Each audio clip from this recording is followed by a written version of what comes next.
I am Ferdinand Marcos, and I am the President of the Republic of the Philippines. I stand today on behalf of 110 million Filipinos.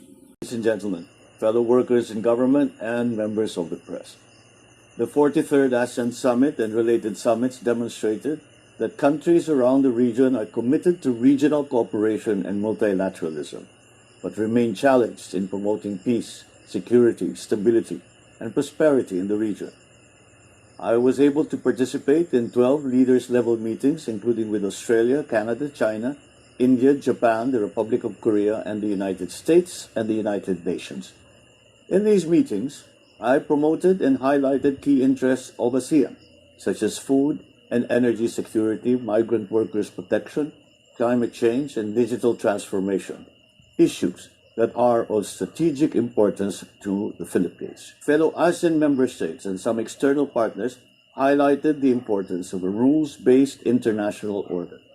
They also maintained that ASEAN is a competitive and integrated regional economy underpinned by the principle of centrality. The Philippines championed efforts to immediately operationalize guidelines in protecting migrant workers and family members in crisis situations, as well as combating trafficking in persons. I participated in the ASEAN Plus 3 Summit with ASEAN member states and China, Japan, and the Republic of Korea, where we discussed areas of cooperation such as food security, climate change, the digital economy, amongst other things.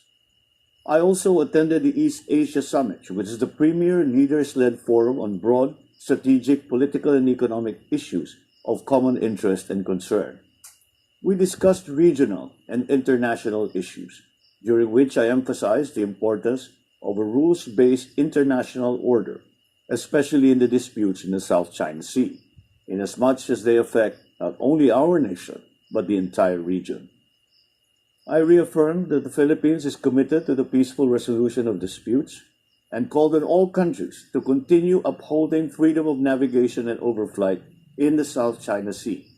This in accordance with international law, including the 1982 UNCLOS. We urged all parties to exercise self-restraint and refrain from unilateral and assertive activities that could increase tensions and lead to misunderstandings and miscalculations in the South China Sea.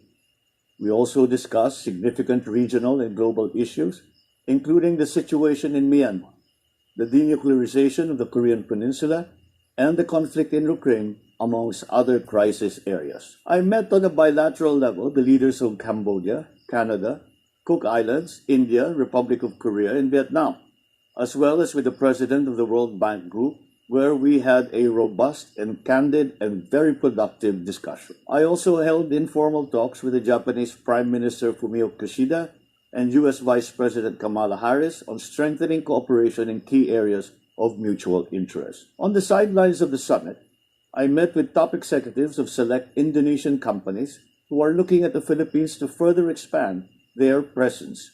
We come home with $22 million in investment commitments in areas crucial for our economic recovery efforts, such as agriculture and digital economy. I met again with one company which I had dialogues with during my state visit to Indonesia last year, and they updated us on the progress of their investment commitment.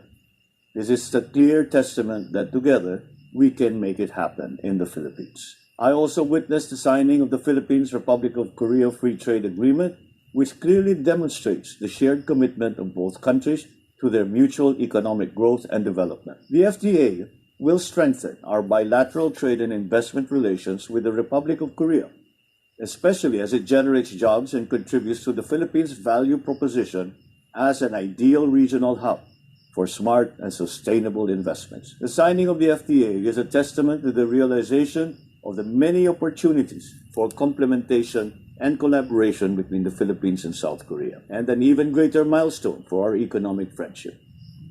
Finally, following consultations among ASEAN member states, I am pleased to announce that the Philippines will chair ASEAN in 2026 instead of 2027. As a founding member of ASEAN, we stepped up to this role to ensure the continuity of our progress towards a people-oriented, people-centered, inclusive, rules-based ASEAN community. I thank our gracious host And I congratulate President Widodo for his very able stewardship as chair of ASEAN this year and for making ASEAN as important as it ever has been.